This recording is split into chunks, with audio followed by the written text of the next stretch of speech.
Vamos falar desse assunto tão picante, tão pornográfico, tão erótico, que é a depravação. Bom, a depravação no senso comum tem a ver com esse aspecto da moralidade na questão da impureza sexual. Mas a depravação total enquanto doutrina das escrituras, sobretudo como premissa para o princípio das doutrinas da graça, ela não tem nada a ver com isso. Se eu pegar aqui o conceito que eu trato no primeiro momento, depravação total é a doutrina que fala sobre a natureza do homem e não sobre as suas ações. Então, esta doutrina afirma que o homem em si mesmo é incapaz de conhecer e de querer a Deus, bem como de vir a ele por sua própria vontade.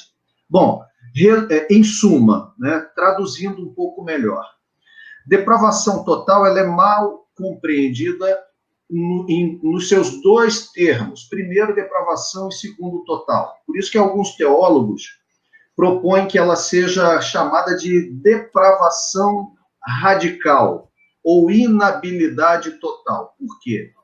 Primeiro porque, como a gente começou dizendo aqui de brincadeira, mas é verdade, a maior parte das pessoas pensa que quando a gente fala de depravação, está falando do aspecto da pureza ou da impureza sexual. Não tem nada a ver com isso. E o segundo aspecto é que aqueles que ouvem o termo inteiro, depravação total, eles são contrários porque eles dizem que existe coisa boa no ser humano ainda. Então, como é que pode o indivíduo ser totalmente depravado? Bom, então vamos ao termo do ponto de vista teológico. Mas antes de você falar do termo, Luiz, eu só queria fazer um recorte que eu acho assim, bem relevante.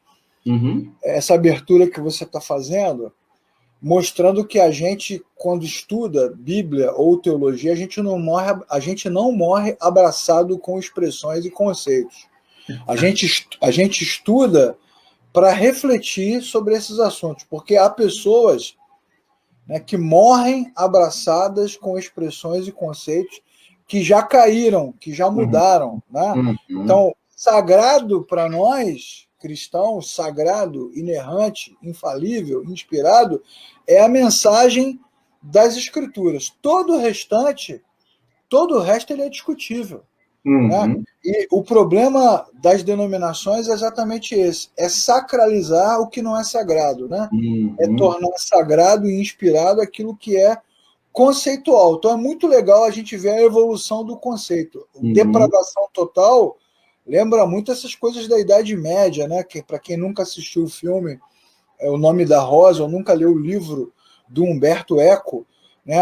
O conceito de depravação ligado à ideia da sexualidade, isso é muito próprio da Idade Média, da Igreja Católica Romana, e esse conceito ele tem que ser trabalhado à luz do conhecimento. Então eu quero aproveitar esse momento para dizer isso. Você está estudando a Bíblia ou a teologia, você não é escravo dos conceitos, nem das tradições. Você estuda, né, para pensar, para avançar, para aprender e também para criticar, não no sentido de falar mal, né, mas para fazer reflexão. Exatamente.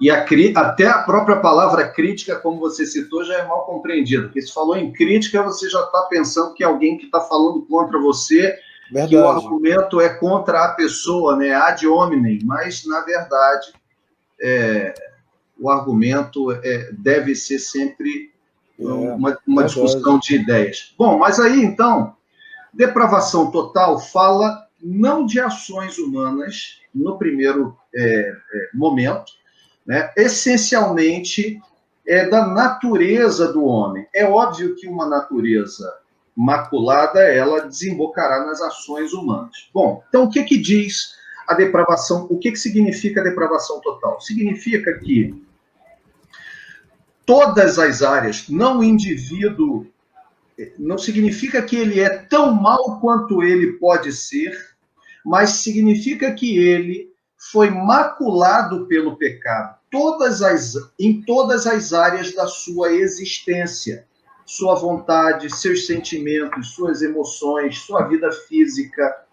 sua espiritualidade, todas as áreas do ser humano foram maculadas de tal maneira que ele, por si só, é incapaz de conhecer a vontade de Deus e querer retornar para Deus. A gente vai ver isso mais à frente, que se não for por uma ação, por uma intervenção soberana da parte de Deus, tirando esse homem da condição de morto espiritualmente, ele jamais poderá voltar-se a Deus. Então, esse é um dos princípios, essa é uma das respostas dadas pelo Sínodo de Dort, formulada nessa expressão, depravação total, que fala, então, dessa incapacidade do homem na sua natureza e não nas suas ações. Então, não tem a ver com impureza sexual, muito embora a depravação total, ela desembocará em toda a maldade e potencialidade de maldade que há no homem. Né? Em todas as áreas. Em todas as áreas. Maldade aqui não está circunscrito a ações, mas em relação a ações boas. Mas está aqui, por exemplo, inclui aqui o afastamento de Deus, inclui aqui o desejo de ser o próprio Deus, porque nós herdamos o pecado de Adão. Em alguma medida, todos nós queremos ser o nosso próprio Deus. Né? Adão teve o desejo de autonomia. Deus era o seu senhor e, em algum momento, ele julgou que poderia ser o senhor da sua própria vida. Então, exatamente. É isso. Aí é a idolatria, né? É um conceito da idolatria. Sempre. Todas as vezes que o homem sai da adoração ao Deus único e verdadeiro, ele constrói um ídolo, seja ele mesmo, seja a sua família, seja qualquer pessoa. A gente insiste muito nessa questão do conceito da depravação em função do impacto que isso tem na sociedade até hoje, né? Porque, assim, uma vez que na Idade Média se ensinava que a depravação estava diretamente ligada à questão da sexualidade, então a igreja combate a sexualidade e combate também a ideia do prazer. Exatamente. E olha só que coisa interessante. Durante muitos anos, aqui no Brasil, década de 80, década de 70, década de 90, se ensinou muitas e muitas vezes que o crente não podia ter prazer, não podia ter alegria. E aí se fala até com certa agressividade, né? As pessoas largam a Jesus porque querem a felicidade, querem ser felizes. Eu quero ser feliz. Então, assim, felicidade virou uma coisa ruim, porque a ideia de felicidade foi conectada à ideia de prazer, e a ideia de prazer é algo mundano, algo sujo, nesse sentido, né? Pervertido, depravado. Exatamente. Olha que coisa incrível. Então, isso fica como pressuposto e fica por trás dos fundamentos. Então, o cara se sente mal quando ele, por exemplo, não vai à igreja no domingo porque foi jogar bola com os amigos. Ele se sente culpado. E a igreja faz questão de acusá-lo mesmo. Eu citei a bola para sair um pouco da sexualidade, né? Mas ela faz questão de acusá-lo mesmo, nesse sentido de que a depravação faz o homem ter prazer.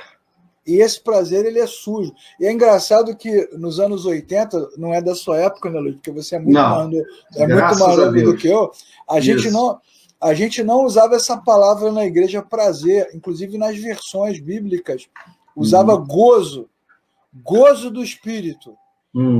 Como se a semântica da palavra gozo tivesse ligada a uma experiência transcendente. E a semântica da palavra prazer tivesse ligado a uma experiência carnal, imunda, suja, maligna. Coisa esquisitíssima, cara.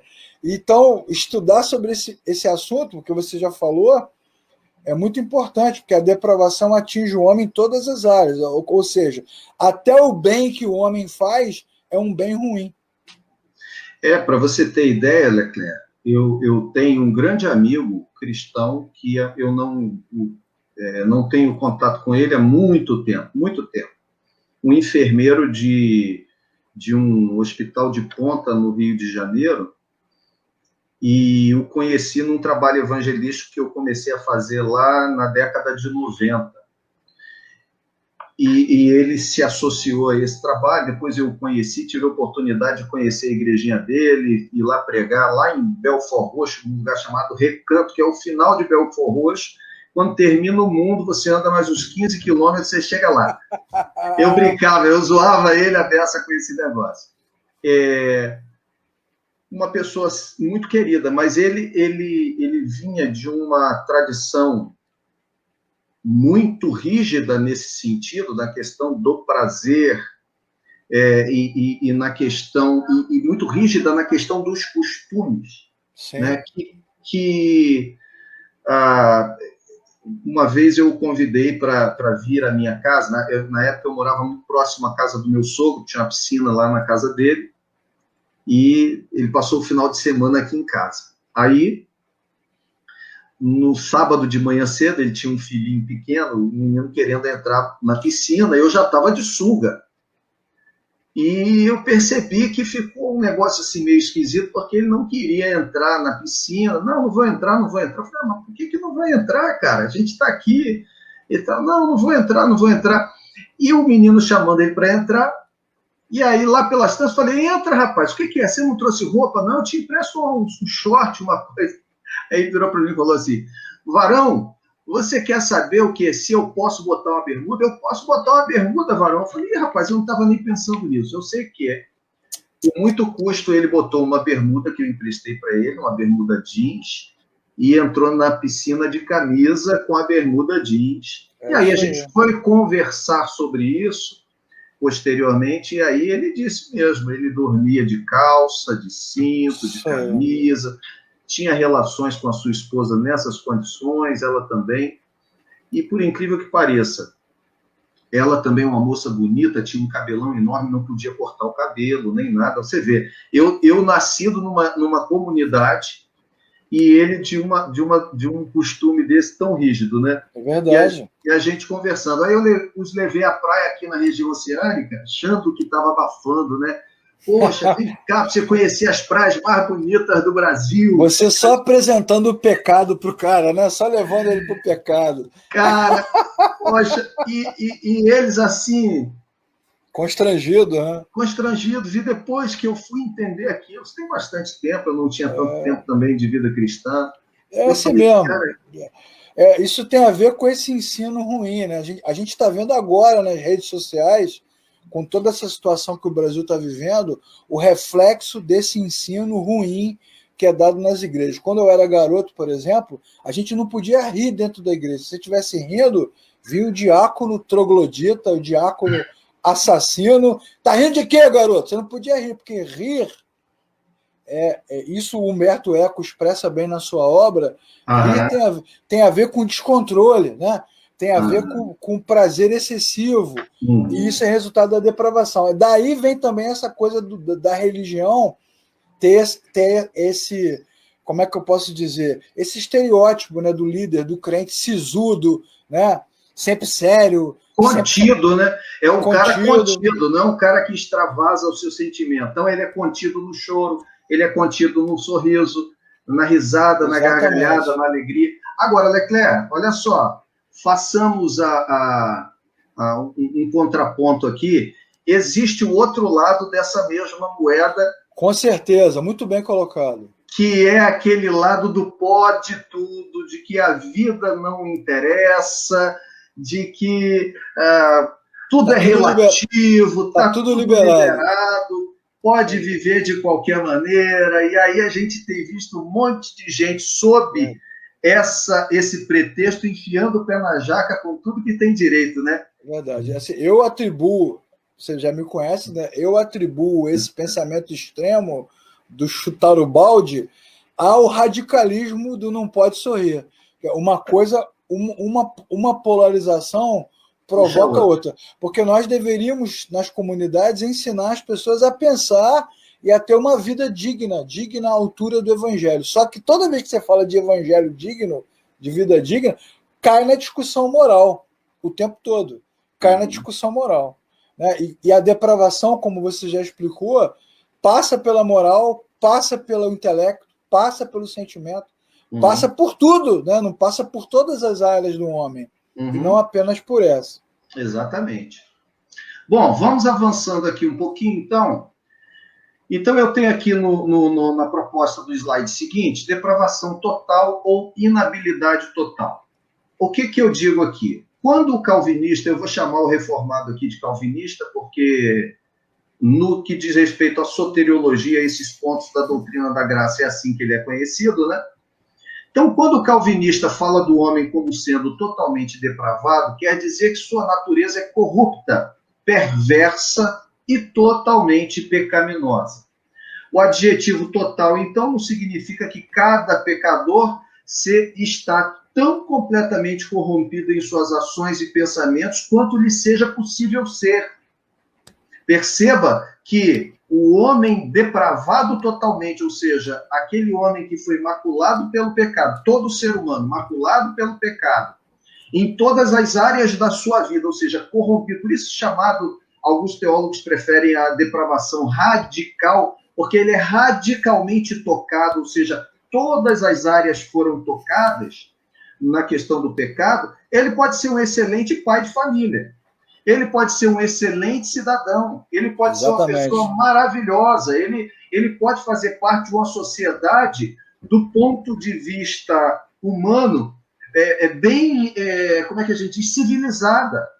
Entretanto, todas as suas ações estão permeadas pelo pecado. Se ele assim o faz, se ele assim crê que está numa sociedade mais civilizada, mais justa, mais honesta, nada disso tem a ver com a glória de Deus, nada disso tem a ver com a glória do Criador. Tudo isso tem a ver com a sua presunção humana e a sua capacidade de construir uma sociedade melhor, ou mesmo com a sua capacidade de se enxergar um ser humano melhor, mais capaz intelectualmente, mais culto, de maior discernimento. Então, a glória é sempre do ídolo e nunca de Deus. Quer seja o ídolo, seja a sociedade, quer o ídolo seja a sociedade, quer o ídolo seja o próprio indivíduo, quer o ídolo seja qualquer outra coisa que não, obviamente, Deus. É verdade. Mas é esse ponto que é difícil, né, Luiz? Esse ponto aí que é complicado, né? Onde é que está o limite do não pode nada, do pode tudo, né? Uma vez que o cristão que nasceu de novo precisa ter esta compreensão que você ensinou agora. Ou seja, vamos fazer o contraponto, né? O paradoxo da fé. Não há nenhum tipo de comportamento humano que torne ele digno de salvação. Exatamente. Nenhum tipo de comportamento religioso que o torne digno de salvação. Entretanto, um cristão que nasceu de novo precisa refletir a ação do Espírito Santo na sua vida. Então, a dicotomia está aí, né? A mudança moral do cara é mérito dele por causa da religiosidade ou é uma ação do Espírito Santo? A gente nunca vai saber. Exatamente. A gente nunca vai saber, nunca vai saber. Então, os irmãos têm dificuldade de ter essa compreensão porque eles não sabem como medir. Exatamente. Nem tem porquê, nem tem que. Não tem, mas aí eles são ensinados o tempo todo a medir a si mesmo e a medir os outros. E aí, então, você fica com essa dicotomia, com esse paradoxo que gera tanta frustração. Eu conheço alguns irmãos, por exemplo, que abandonaram as suas igrejas, e não querem mais ser cristãos porque eles acham que jamais serão capazes de alcançar aquele padrão que está sendo pedido ali. Então, o pastor vai lá e fala uma coisa e fala assim, eu não consigo isso aí. Aí o cara, o que ele faz? Ele fala assim, estou perdido, né? Estou perdido, já era. Você está falando, eu estou me lembrando aqui de um caos de um irmãozinho que era pastor de uma denominação assim bem radical nesse sentido. De muitos anos atrás, tinha um senhor que era presbítero da igreja onde eu me converti. Ele gostava muito desse coroa, porque esse coroa tinha um testemunho escabroso, né? Ele tinha sido ex-traficante da Baixada Fluminense, conhecido como Diabo Louro. E aí ele, quando dava o testemunho dele lá na igreja, uma vez ele dando testemunho, disse que diz que uma vez ele perseguiu uns alemão, né, que era um grupo rival lá na Baixada, e eles pegaram um dos caras que estava bebendo no bar, botaram naquele opalão, na mala do carro, levaram lá para cima do morro, enrolaram o cara no pneu, tacaram gasolina, e o cara pegou fogo, que era uma benção. E aí, e ele dando testemunho, pegou fogo, que era uma benção, sabe, irmão? Esse irmão, quando ia lá na igreja, ele pregava uma série de costumes e de questões, né? Coitada e a nossa igreja era uma comunidade. Então, ele falava da roupa das moças, ele falava do cabelo dos irmãos, ele falava de tudo. E aí, ele dizia que era proibido, né? Que Deus não gostava que se assistisse televisão e que não podia ter televisão em casa. Olha só o negócio. Olha aí, só. um dia,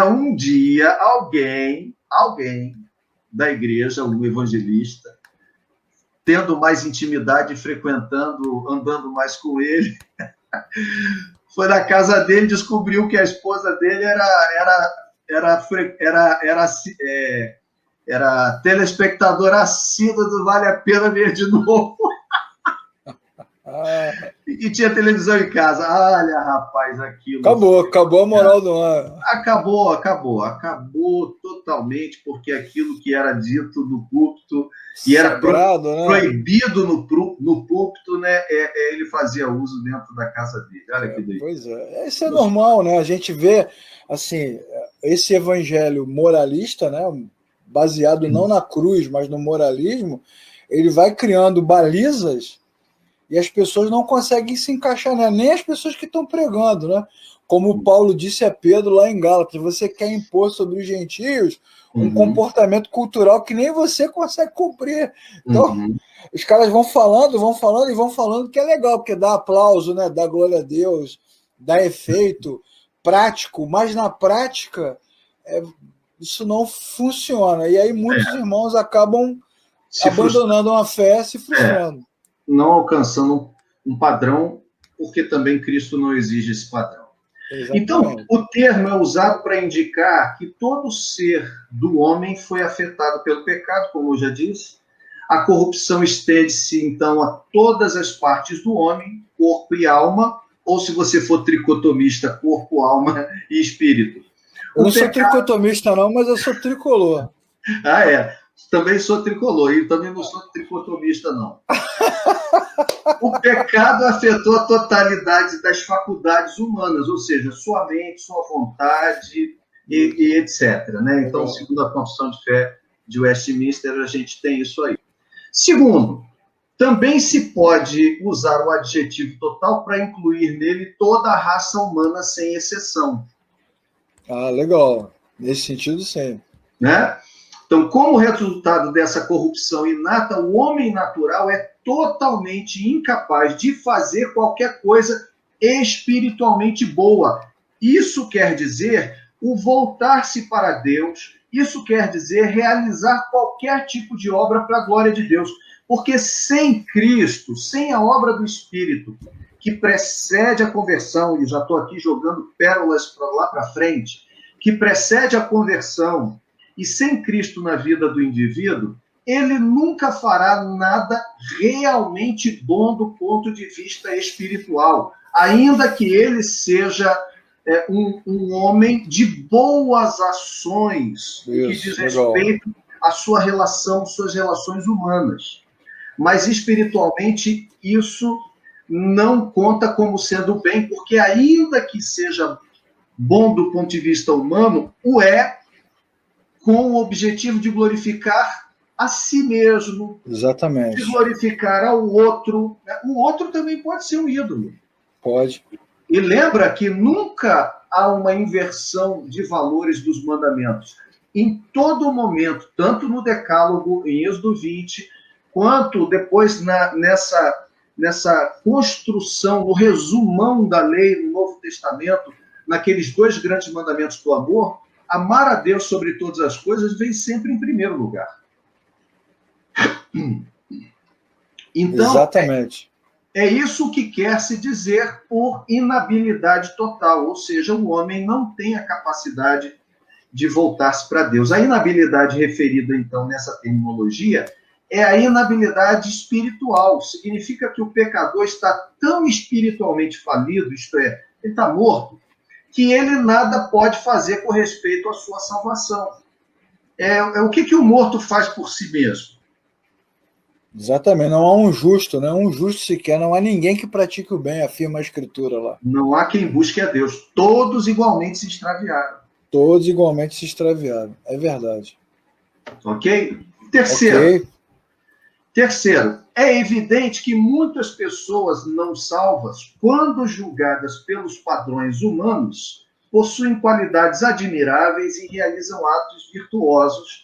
Porém, no campo espiritual, quando julgadas pelos padrões divinos das Escrituras, são incapazes de fazer o bem. É esse o sentido. E é aqui que o bicho pega. Por quê? Porque, obviamente, quem não nasceu de novo não renderá glória a Deus por toda a bondade que realiza.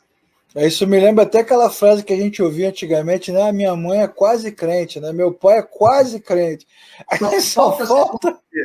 Ora, falta tudo. Porque a análise é feita em cima das ações, né? A pessoa ótima, boa, né? Poxa, eu tenho um vizinho, rapaz, que esse cara... A única... Não, e a coisa... A única coisa que falta é ele se converter. É tudo. É tudo. Falta tudo. Pois tudo. É. Porque ele pode ir com toda essa moral, com toda essa sua sociabilidade e essa sua urbanidade, civilidade, exatamente. Para a perdição. Agora, se o ser humano não consegue se aproximar de Deus sozinho, se ele está inapto para ter esse conhecimento, da onde que ele tira isso, cara? É óbvio que esse ensinamento também não está dentro dele. Ele aprende o tempo todo, seja no cristianismo evangélico, protestante, ou no catolicismo romano, ou na mistura dos dois, que se ele tiver uma conduta não depravada, né, no sentido de não imoral, né, uma conduta aceitável, ele está de boa, só falta ir para a igreja, né? Pô, só falta aceitar Jesus. Então, isso está no senso comum, é impressionante. Mas eu acho que isso também é reflexo da queda, Leclerc. Claro, lógico. A queda confunde o homem, exatamente. Exatamente. Você não deu o exemplo do cara aí, o cara falando que queimou o cara lá no morro, falando com uma naturalidade, porque ele não faz mais. Né? Não faço mais. Deixei isso, deixei aquilo, não vejo televisão, não jogo, não bebo, não fumo, não vou ao Maracanã, não visito meus amigos. Então, esse mérito é dele, né? Ele conseguiu se livrar de todas. Então, agora ele agrada a Deus. Da onde os caras tiram isso? Da Bíblia que não é. Né? Da própria religiosidade da queda que confunde a mente humana. E muitas vezes o próprio salvo que ainda não mudou a sua cosmovisão, né? Não teve ela transformada. Exatamente. É a teologia de Caim. Vamos chamar teologia cainiana, né? Trouxe o sacrifício, dane-se o que você pensa. Eu trouxe, pô. Então você tem que me receber. Eu tenho esse Você tem que me engolir, né? A teologia do Zagalo. Teologia do Zagalo tem 13 letras, tem até que contar. Pô, você também, essa foi boa. Eu acho que tem mais de 13. Eu acho que tem mais de 13. Então, o homem natural está escravizado pelo pecado. Ele é filho de Satanás, rebelde para com Deus, cego para com a verdade, corrompido e incapaz de salvar-se a si mesmo ou de preparar-se para tal salvação. Então, o discurso da depravação total, ele é um discurso duro, mas o discurso bíblico é duro. Exatamente. Todos se tornaram imprestáveis. Duro quando fala da relação entre a criatura e o Criador. Exatamente. O Criador é compassivo, misericordioso, ama a todos, mesmo sem receber amor de volta. Mas quando fala desse aspecto, somos todos filhos de Deus. Não, nesse sentido não. Esse mole eu não estou te dando, não. Não, de jeito nenhum. Agora, olha só, deixa eu citar um livro legal para o pessoal pensar sobre isso. O livro é bom. Porque falar de depravação total é preciso a gente lembrar que o pecado, a depravação é total no sentido de que atinge todo o ser humano e todas as áreas do ser humano. Porque, às vezes, até no seminário, a gente encontra estudantes de teologia que, quando você fala disso, eles não acreditam, porque eles ainda têm uma mente até meio pelagiana, no sentido de que eles creem que o indivíduo se torna pecador porque peca. E, nesse sentido, a gente até já fez uma live sobre isso, eles acreditam que a criança nasce inocente e ela se torna pecadora quando peca. Quando, na verdade, a Bíblia diz que ela nasce pecadora, embora ela possa ainda não ter ações práticas pecaminosas e tampouco a consciência das ações pecaminosas, mas ela já nasce com o pecado nela. Exatamente. Então, é muito comum as pessoas acharem injusto da parte de Deus que Deus tenha cobrado o pecado em toda a raça humana, tendo sido Adão o pecador. Não conseguem compreender isso. Então, para isso, eu não vou ter como procurar agora ali. Não, mas está aqui, já tinha separado. Esse livro está com um novo nome, né, Leclerc? Você deve saber aí qual é o novo nome, né? Eu acho que é O Homem em Adão e em Cristo. Isso. Mas o título do livro é A Solidariedade da Raça, do Dr. Russell Shedd. Essa é a tese dele lá do doutorado, se eu não me engano, é a tese do doutorado dele, que fala que desse conceito de pessoa coletiva que existe nas Escrituras, ou seja, Adão, ele é o cabeça de toda uma criação, né, do homem, e, portanto, a culpa ela será herdada por todo ser humano, e a corrupção também. E isso é evidente. E Jesus é o cabeça da nova criação. Da nova criação.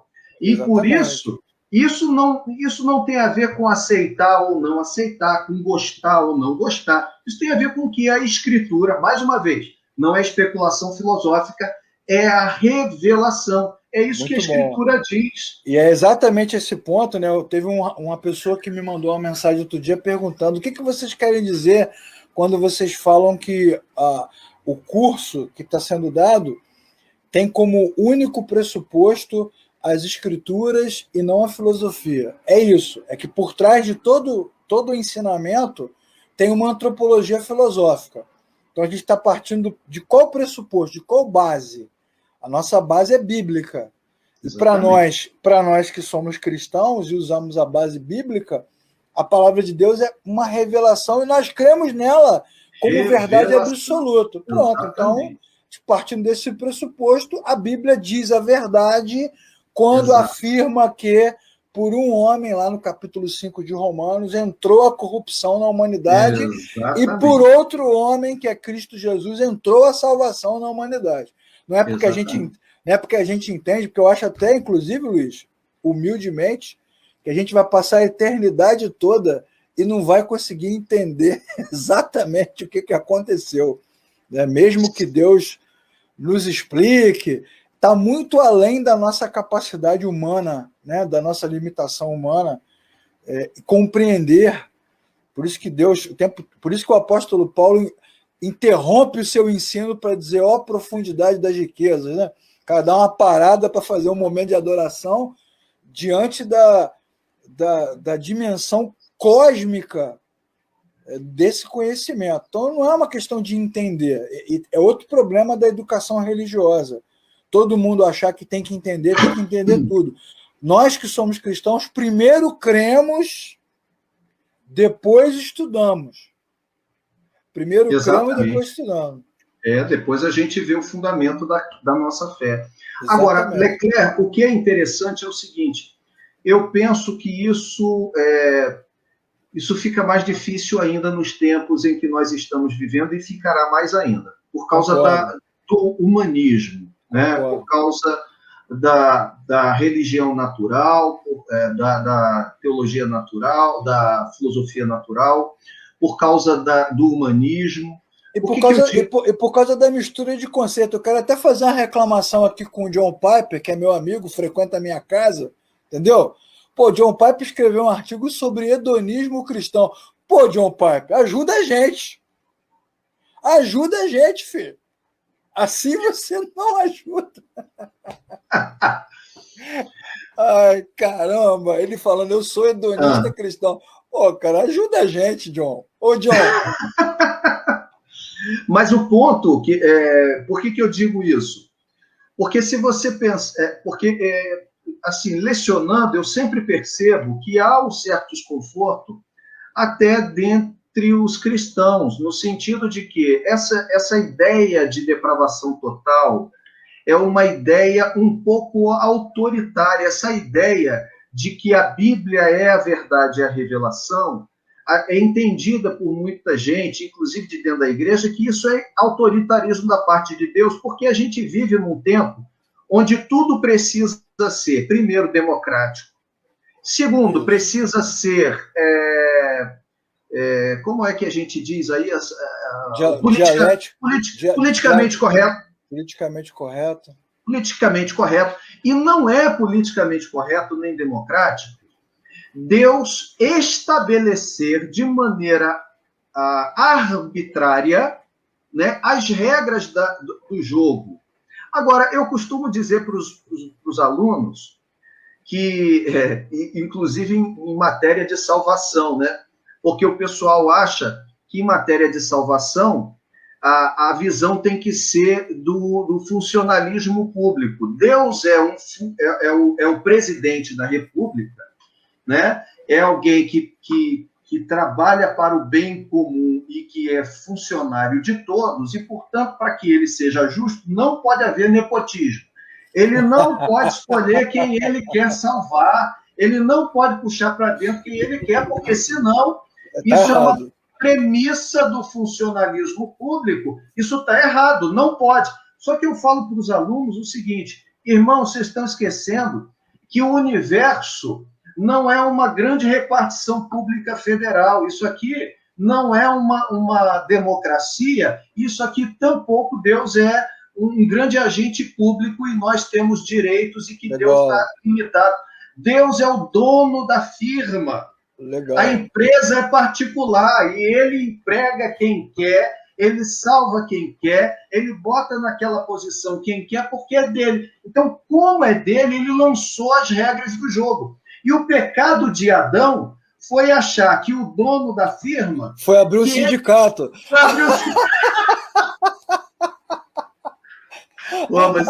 A serpente chegou lá com uma placa, né? Vamos fazer greve. Monta o seu negócio, pô. Agora eu vou dizer para você, Luiz, vou dizer para você uma coisa, pegando o recorte do que você acabou de falar, né? A gente está vivendo num mundo que já está além da pós-modernidade, já passamos dessa fase, né? A pandemia trouxe para a gente uma realidade nova, onde tudo é híbrido, tudo é relativo. Aí o aluno, né, o estudante, o irmão que é sincero, tem dificuldade de entender essa ditadura bíblica, né? Como pode? Aí o que acontece? Vem a galera que não crê na Bíblia, que nós chamamos na teologia de teólogos liberais, vão fazer o quê? Vão esvaziar a Bíblia, vão dizer o seguinte, essa Bíblia é falsa, porque o Deus que eu creio, tem um monte de artigo na internet aí, se o Deus dos evangélicos é assim, então eu sou ateu desse Deus. Isso você vê toda hora, essa expressão, né? Eu sou ateu. Então aí essas lideranças contemporâneas vão esvaziando a Bíblia, porque não tem como negá-la, uma vez que está escrito. Então o cara vai dizer o seguinte, esse escrito é falso. Exato. Vou te apresentar um Deus mais democrático. Isso não faz sentido. Isso é reflexo de uma época. Ora, exatamente. Aí então a gente tem um problema da questão da revelação, né? A gente tem um problema na questão da inspiração, da inerrância e da infalibilidade. Exatamente. Porque aí passa a ser você o grande fiel da balança. E você Exatamente. Diz o que é, o que faz sentido e o que não faz sentido. O texto deixa de ser autoritativo e você, ou a crítica, passa a ser a autoridade. Isso esse que você citou agora, esse argumento que você deu, é uma premissa da hermenêutica moderna, da hermenêutica grega, né? Ou seja, o entendimento pertence ao leitor. É isso que a gente estuda na literatura, não é do autor. O que o professor de literatura vai dizer? Uma vez que o autor publicou a obra, agora o leitor tem o direito de entender o que quiser. O leitor é a autoridade. Só que a nossa relação com a Bíblia não é uma relação meramente literária, é uma relação de devoção. A verdade revelada. Uma vez que nós cremos que Jesus e a Bíblia são a mesma coisa na essência da mensagem. Aí você vai ter que rasgar a Bíblia, né? Ou negá-la totalmente, que é o que tem acontecido na prática. Na prática é isso que tem acontecido. Em resumo, ponto 4. O não regenerado está morto em pecado e sua vontade está escravizada à sua natureza má. O homem não veio das mãos do seu Criador nessa condição depravada. Deus fez a Adão perfeito, sem qualquer maldade em sua natureza. Originalmente, então, a vontade de Adão estava livre do domínio do pecado. Ele não estava sujeito a qualquer compulsão natural para escolher o mal. Porém, por sua queda, né, usando o famoso livre-arbítrio. O livre-arbítrio! Né, o famoso livre-arbítrio. Miserável. Trouxe a morte espiritual para si mesmo e sobre toda a sua posteridade. Então, o uso do livre-arbítrio de Adão causou a perda do livre-arbítrio do restante dos seres humanos. Essa é a nossa questão. Se você ficou indignado com essa declaração do Luiz agora, você tem que assistir o vídeo anterior, onde ele abre a aula explicando isso, né, Luiz? Exatamente. Então, assiste lá. Volta lá que você vai ver. Então, quinto ponto. Desse modo, lançou a si mesmo e a toda a raça humana na ruína espiritual e perdeu para si e para os seus descendentes a habilidade de fazer escolhas certas no campo espiritual. Seus descendentes, eu, você, seus filhos, seus pais, seus avós, todo mundo no buraco. Todo mundo no buraco. Né? Ainda são livres para escolher, né? Todo homem faz escolhas em sua vida, mas visto que a geração de Adão nasce com natureza pecaminosa, puberdade e corrupção herdada, como diz lá o Wayne Gruden, não tem a habilidade para escolher o bem espiritual ao invés do mal. Então, significa dizer que a nossa vontade ela está agora inclinada para o mal. Perdemos a liberdade nesse sentido. Temos uma... O aluno podia perguntar, né, se o homem ficou tão ruim assim, tão mal, tão perverso, tão depravado, por que Deus não o destruiu ali no Éden? Muito boa pergunta, ótimo. Mas para se fazer para Deus, porque Deus não o destruiu, assim como foi Deus que o construiu. E pergunta-se por que Deus o construiu. O Catecismo de Westminster diz lá na sua pergunta de número 1. Qual é o fim último, a finalidade última do homem? Glorificar Deus. E gozá-lo para todo o sempre. Não é isso? Não, cara. É isso que os irmãos não entendem, cara. Ele é o soberano. Nós não temos resposta para tudo. Vê se você coloca isso na sua cabeça, meu irmão. Nós somos apenas homens tendo o privilégio de desfrutar do conhecimento da graça de Deus, mas a gente não entra na cabeça de Deus, cara. O que Deus pensa? Porque Ele te salvou, porque você é muito bonito, porque Ele te ama demais, porque Ele estava se sentindo só no universo. É tudo romance, né, Luiz? A gente não sabe, assim, o que a gente sabe é que Deus tem uma natureza compassiva, misericordiosa. Isso a gente sabe, é um atributo de Deus. Né? Então, ele sentiu compaixão. Agora, Por que ele sentiu? A gente só pode glorificá-lo, né? Quando nós estivermos na eternidade, a gente vai pegar na eternidade, o anjo vai pegar o microfone e vai falar, né? Deus poderia ter destruído e não fez. Aí toda a multidão dos santos vai dizer assim, aleluia! Ainda bem. É isso aí. Só. Não há o que dizer com relação a isso.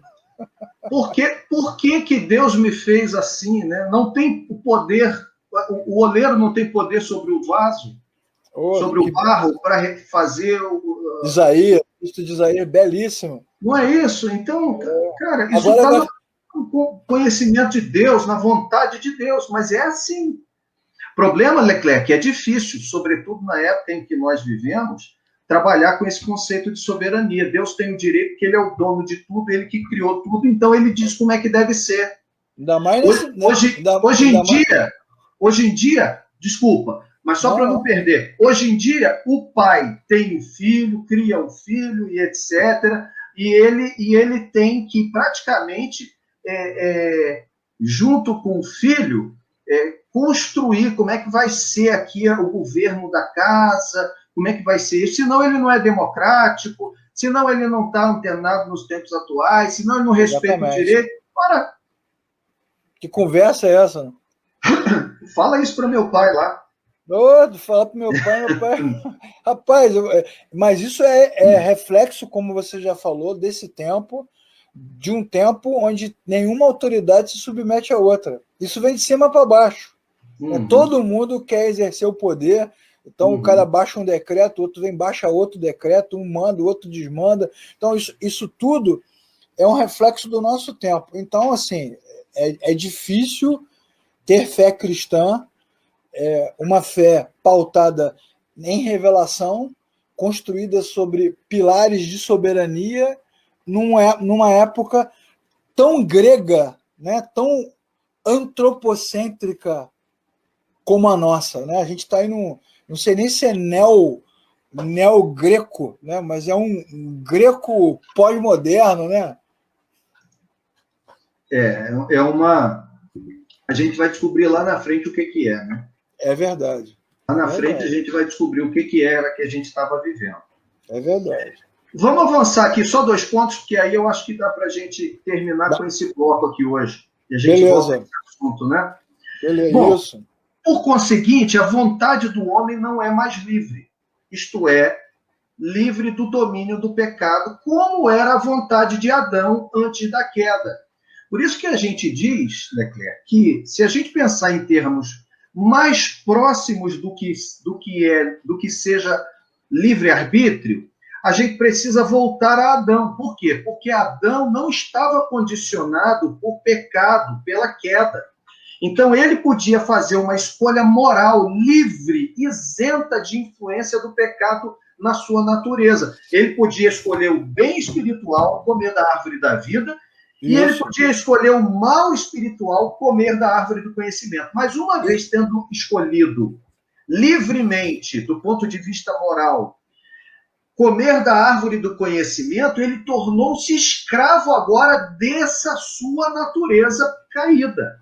E é bom que se diga, né? Livre dessa influência, livre de qualquer influência cultural, de qualquer influência religiosa, de qualquer influência...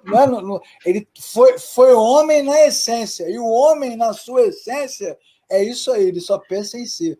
E se você parar para pensar, o próprio Criador, né, deu a ele essa liberdade e não o impediu de realizar. Verdade. O pessoal fala tanto de democracia, que é válida, obviamente, dentro do contexto humano, né, de que a gente tem que respeitar. Você quer uma coisa maior do que essa? O Criador de todo o universo respeitou a decisão mais equivocada de todo o universo? Exatamente, que é depois reproduzida, né, de forma sublime na parábola do filho pródigo. Né? Não quero mais viver com você. Ok, me dá minha parte na herança, mas não morri ainda, mas vai embora, tudo bem, não tem problema. Pode ir, não tem problema, é incrível. O Criador é livre, né, cara? O Criador é livre. Não é? Então, livre. Olha que coisa fantástica. Por outro lado, então, em vez disso, a vontade do homem como resultado da depravação herdada, ou seja, dessa queda de Adão, está escravizado à sua natureza pecaminosa. Quando a gente diz hoje em dia, irmão, quando o reformado diz que o homem não tem livre arbítrio, ele está então dizendo em dois sentidos. Primeiro, ele não possui mais a capacidade que Adão possuía de escolher o bem espiritual livremente. Não tem. Por quê? Perdeu. Porque ele perdeu. Na queda de Adão, ele teve a sua natureza maculada e isso ele transmitiu a todo ser humano. Então agora nós já nascemos com a natureza pecaminosa, nós já somos aquele carro zero que saiu da loja, que estava direitinho, que bateu no meio-fio e agora está puxando a direção para um lado. Se você soltar o volante, não tem jeito, ele vai para o lado. E só quem segura esse volante é Deus. Tá? Então o homem está com a sua natureza escravizada. Verdade. E segundo lugar, quando o reformado diz que o homem não tem mais livre-arbítrio, também o faz ou diz em termos absolutos. Por quê? Primeiro, o homem nunca foi, ainda que Adão, em termos absolutos, nunca foi totalmente livre e nunca foi totalmente o árbitro de sua vida, de sua existência. Por quê? Vou trazer as duas premissas. Primeiro, porque ele só seria livre para arbitrar, para decidir, se, diante das opções colocadas por Deus, ele escolhesse uma terceira via. Ele dissesse assim: eu não vou brincar nessa brincadeira, Deus. Eu vou criar o meu próprio jogo. Só que Adão não pode realizar isso porque ele é criatura, ele está sujeito e condicionado àquilo que o Criador propôs à sua vida. Então, verdade. Como eu e você, por exemplo, nós temos liberdade, livre agência, que muitas vezes assim é chamada, que é a liberdade de escolha dentre os eventos que nos são apresentados na vida. Mas eu e você não temos poder para dizer: não, Deus, esse evento eu não quero viver, e a gente estala o dedo e apaga. Exatamente. Somente Deus é capaz de criar determinada lei e estabelecer a consequência. Eu e você não temos a capacidade de estabelecer o evento. O resultado. Tampouco o resultado. O que também é explicado de forma sublime na parábola da festa. O cara convida um monte de gente para a festa, os convidados não aparecem, então ele decide convidar os moradores de rua para participar da sua festa, e quando eles entram na sua casa, ele os veste de forma sublime para que eles possam participar. Aí um morador de rua atrasado, que ouviu falar da história, decide ir à festa, uma vez que todos os outros também foram. Só que ele é barrado na porta, porque você não vai entrar porque você quer. Olha só que coisa incrível. Barrado no baile. Barrado no baile, porque assim, não basta querer entrar. Ainda que o dono tenha chamado todo mundo, você tem que estar validado para entrar. O que validava eram as vestes, né? Então, também é explicado de forma sublime isso. Da mesma explicação na parábola dos trabalhadores da última hora, né? Os caras inúteis lá, preguiçosos, desqualificados. Não, mas eles têm o valor, vão entrar, não porque mereçam, mas porque eu decidi que eles vão trabalhar e vão receber a dinheiro, a seara é minha, o dinheiro é meu, não posso fazer o que eu quiser, pô. Aí vem a serpente com a placa do sindicato, né? Vamos fazer greve. A serpente vai lá e diz: não, você não pode fazer isso. Você não pode, como é que eu não posso? Não posso, isso tá errado, isso não é justo, né? Os outros dizem isso não é justo. Você vê, e aí está o conceito equivocado de justiça e de graça, né? Jesus trata com justiça na parábola, o senhor da seara trata com justiça aquele que começou a trabalhar cedo e recebe o que foi combinado, e trata com graça aquele que trabalhou um tiquinho de nada e recebeu a mesma coisa. Isso, mas é o trabalhador, no caso o homem, é que quer dizer o que é justiça e o que não é. Exatamente. Como Deus pode ou não pode ser considerado justo. Em que termos? Isso é normal, né, Luiz? Você vê os profetas dizendo, Abacuque, Jonas, isso não é justo. Isso está errado. É normal. Isso é do homem. E por isso que é tão difícil para a gente por exemplo, lá no outro tópico que a gente vai tocar mais para frente, a questão da eleição. Exatamente. Porque as pessoas pensam que para Deus ser justo, ele tem que dar a mesma oportunidade para todo mundo. Isso. Que é o conceito pós-moderno, né? De politicamente correto, né? De igualdade, enfim. Exato. Bom, então a Confissão de Fé de Westminster nos dá uma declaração clara e concisa dessa doutrina que nós estamos falando. Olha aí o que diz ela. O homem caindo em um estado de pecado perdeu totalmente todo o poder de vontade quanto a qualquer bem espiritual que acompanhe a salvação. De sorte que um homem natural inteiramente adverso a esse bem e morto no pecado é incapaz de, pelo seu próprio poder, converter-se ou mesmo preparar-se para isso. É a mesma coisa de você dizer que o morto se autorressuscita. Exatamente.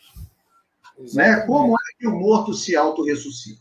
E aí nós vamos para o 7º e último tópico. Então, como resultado da transgressão de Adão, os homens são nascidos em pecado e são, por natureza, espiritualmente mortos. Portanto, para se tornarem filhos de Deus e entrarem no seu reino, precisam nascer de novo, nascer do Espírito. Né? Então, aqui a gente faz um breve resumo, termina esse breve resumo sobre a questão da depravação total e inabilidade total. Para frente, nós vamos ver a base bíblica dessa doutrina, né? Os textos bíblicos e os suas interpretações, suas argumentações. Nós vamos ver também o contraste da teologia arminiana com a teologia reformada, o que o arminianismo diz acerca disso, como trata esse ponto da chamada depravação total, como a teologia reformada trabalha isso, e alguns pontos para a gente discutir no finalzinho, né? Mas legal. Hoje eu acho que está de bom tamanho, né, Leclerc? Também acho, 1 hora de aula, né? Dá mais ou menos uns 50 minutos direto. Quem não assistiu às outras aulas e quiser juntar os temas, só acessar o canal youtube.com/Oficina da Palavra e continuar estudando. E veja como esse tema é um tema da Reforma, do século XVI, né? Século XVI. E olha como ele ainda continua atual hoje. E o legal da próxima aula é que a gente não vai ficar aqui só na discussão da Reforma, a gente vai ficar agora, nós vamos agora mergulhar nas Escrituras.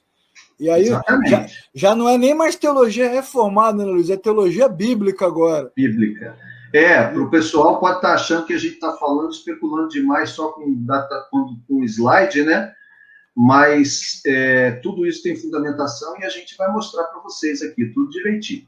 Exatamente. Então fica o convite para a próxima aula. Quero agradecer mais uma vez ao professor Luiz Pires por essa paciência e por essa disponibilidade e convidar você para entrar no canal, se inscrever, clicar no sininho lá e dar o like para o YouTube propagar.